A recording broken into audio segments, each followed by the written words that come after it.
Number 10. Robert Mosley. Robert Mosley is 68 years old. He has been locked in a literal glass box since 1979. That's 43 years. He was given a life sentence in prison for the brutal murder of John Farrell back in 1974. But once he got locked up, Robert went on a murdering spree. He began to kill other inmates as he carried out his own brand of twisted vigilante justice. Robert is considered by some to be a kind of hero, while to others, he's just a murdering monster. He killed David Francis and William Roberts, men convicted of crimes against children and minors. And he murdered Salney Darwood, who was sent to jail for murdering his wife. Robert refused to stop killing people, so he had to be placed in solitary confinement. He was imprisoned in a glass box and has been there ever since. Despite these circumstances, Robert claims to be happy living in his tiny prison and has warned prison workers that if he's ever allowed into the general population, he will definitely kill again. He considers himself as a Batman-type figure and wants nothing more than to dispose of the people in jail he considers scum. Because of this, Robert continues to live 23 hours each day, totally isolated in his glass cell. Number 9. Juan Baron. A 23-year-old Hawaiian man named Juan Baron is currently in jail after his confession in early 2022 for murdering his lover. Juan is an evil person. He killed his older partner in an unbelievably brutal way. It all started when 73-year-old Gary Ruby was found in March in a cement-filled bathtub. He was inside his house in Honolulu, a property estimated to be worth over $2 million. After a brief investigation, the police put the pieces together and figured out what really happened. Juan and Gary had been in a romantic relationship. They had been together intimately, but Gary was hiding something from Juan. He had HIV and didn't tell Juan until after they had sex. Juan got angry after finding out. He strangled his lover with a belt until he couldn't breathe. Juan then tried to cover up the murder by encasing Gary's body in cement inside of the bathtub. He even emptied buckets of coffee grinds over the corpse to try and mask the rotting smell. After this, Juan fled Hawaii, made it to Los Angeles, and tried to escape to Mexico when he was finally arrested by authorities. Number 8. Matthew Reynolds. Matthew Reynolds is currently completing a 14-year sentence in jail for manslaughter. He's described as an evil amateur beekeeper. He's a man who stabbed a woman to death for no reason, besides getting cash and crack cocaine. It all went down in Alton in the UK, early in the morning last year on October 10th. Matthew knew his victim, Bonnie Harwood, since he was just a boy. He even went camping with her when he was younger. But by the time the amateur beekeeper turned 14, he had gotten involved with heavy drugs. He continued using them all the way into adulthood, when he somehow managed to get himself a gig as a beekeeper, selling hives and honey. Sadly for his victim, beekeeping didn't bring in quite enough cash to feed a crack addiction. Matthew went to the home of his childhood friend, stabbed Bonnie multiple times, and stole all her money. He then left her on the floor, bleeding to death. The 32-year-old man has since been charged with manslaughter and put behind bars, and he won't even have a chance of getting out until he's 46. During the sentencing, the judge called him cunning, manipulative, and devoid of remorse. Sounds about right. Number 7. Jeremy Bamber. Jeremy Bamber has been locked away since 1985. He's considered one of the evilest prisoners in all of Britain. He was the one behind the White House farm murders, where he slaughtered his own parents as part of a sick plot to steal their inheritance. Jeremy was born in 1961 in Kensington. He was put up for adoption, then taken in by Neville and June Bamber. They were a wildly wealthy couple who wanted to buy a baby instead of giving birth naturally. They took in Jeremy when he was only 6 months old. He attended a private school, had all the greatest privileges and advantages in life, and even traveled around Australia and New Zealand for free after finishing school. But for some reason, Jeremy couldn't get the bad out of him. While traveling the world on his parents' dime, he was caught breaking into a jewelry shop and stealing watches. He also supposedly smuggled heroin overseas, forcing him to flee New Zealand after getting involved in an armed robbery. When he went back to England, Jeremy robbed the family business, then killed them all. On the night of August 6, 1985, Jeremy shot his adopted parents in their farmhouse. He also killed his adopted sibling, a non-biological sister, Sheila Caffel. He gunned down her and her twin sons, who were only 6 years old. He was hoping that by wiping every family member out, he would be the only one alive to inherit their fortune and be filthy rich. But Jeremy was caught. He was sent to prison, given a life sentence, and will likely die behind bars. Number 6. Rosemary West. Rosemary West is, without a doubt, one of the evilest women currently doing time in prison. She was a serial killer who worked with her husband Fred West. Together, they're directly responsible for the torture and murder of 9 young women. She and Fred went on a killing spree that lasted from 1973 to 1987. Not only did Rosemary kill strangers after barbarically torturing them in the worst ways imaginable, but she killed her own stepdaughter first in 1971.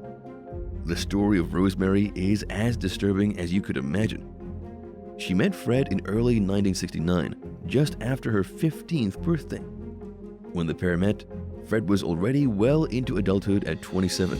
Within weeks after meeting, the two had gotten together and were in a solid relationship, despite Rosemary's parents threatening to call social services and the police on Fred. Well, it went wrong very quickly. After her parents got help from the police, their daughter was taken away and put in a home for troubled teens. On her 16th birthday, she ran away with Fred, and shortly after, the murders began. Fred had gone to jail for a brief 6 months in 1971. While he was there, Rosemary looked after their newly born daughter and Charmaine, Fred's daughter, from a previous relationship. But before he got out, Rosemary killed Charmaine. Then she murdered Fred's ex-wife.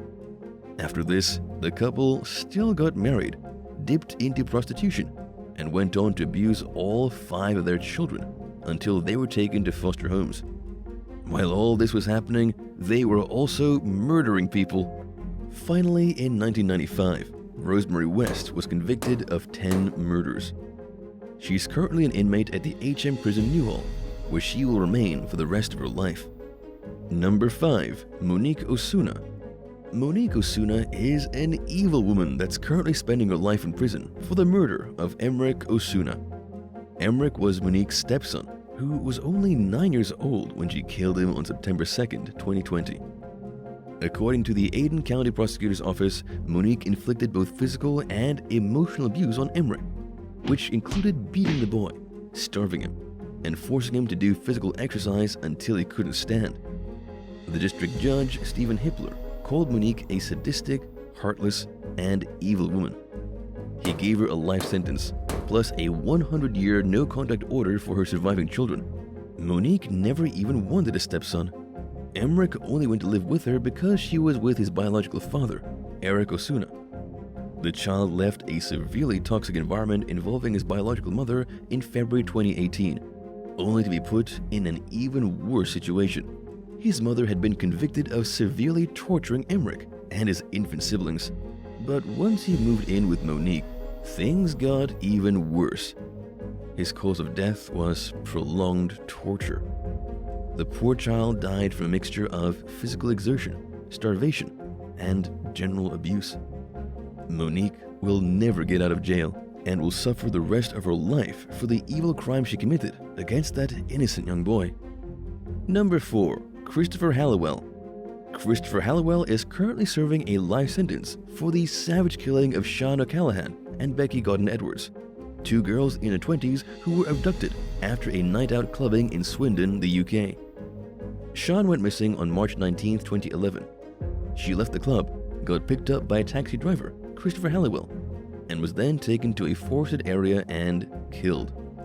Several years earlier, Christopher had done something similar to Becky Godden-Edwards, only he removed the woman's head and arms before burying her body. After all these years, her skull still hasn't been found. Christopher had gotten away with the first murder, but was arrested just days after killing Sean.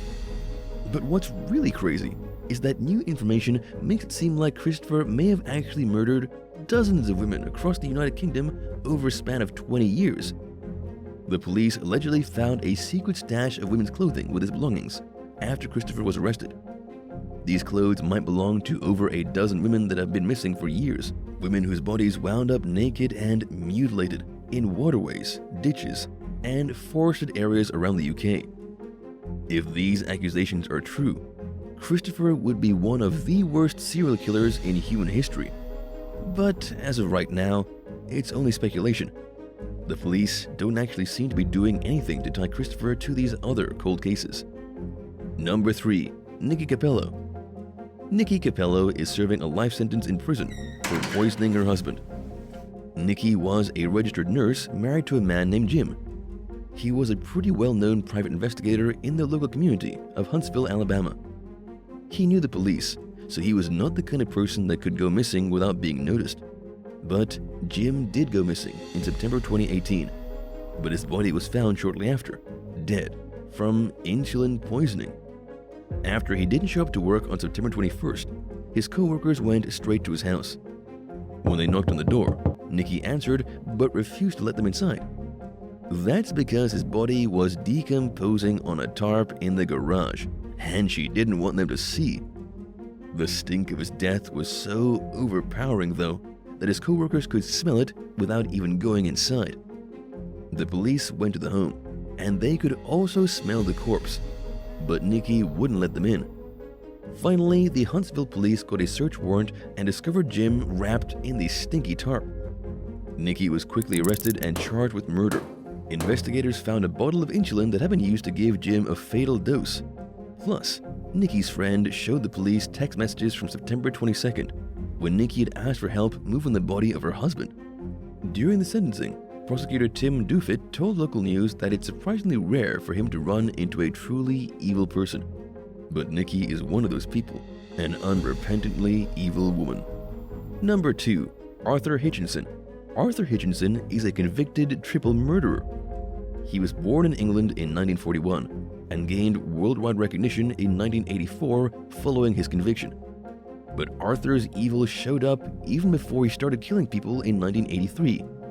He'd already spent over 5 years in prison following the attempted murder of his half-brother, Dino. Shortly after he was released, he was arrested again on September 28, 1983. He was taken to the Selby police station on suspicion of theft, burglary, and assault on a woman. When he was in the bathroom, he managed to crawl out of a window and escape. He went on the run, and that's when the murder started. On October 23rd, Arthur broke into the home of Basil and Avril Leitner, a married couple in their 50s. Their son was also home, a 28-year-old patio cleaner named Richard. Arthur stabbed all 3 of them to death, then brutally tortured their 18-year-old daughter, Nicola, before running away. Arthur remained on the run for another 2 weeks before he was eventually caught hiding out on a farm.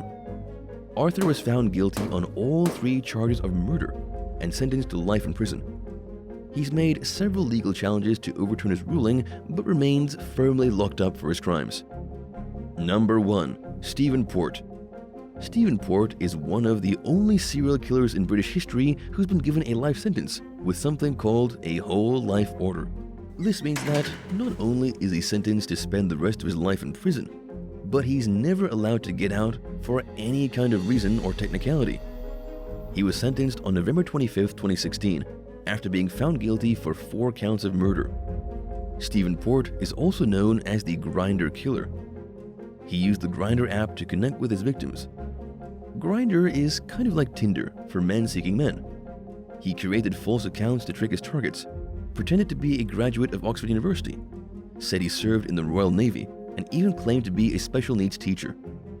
Once Stephen was able to organize a time and a place to meet these guys, he would show up and knock them out with something like GHB or roofies. GHB is gamma hydroxybutyric acid and is the preferred drug for many serial killers and some awful, evil people. Stephen would then bring his victims back to his apartment in Barking, East London, and murder them with a GHB overdose. When he finished, he ditched them basically right next to his apartment.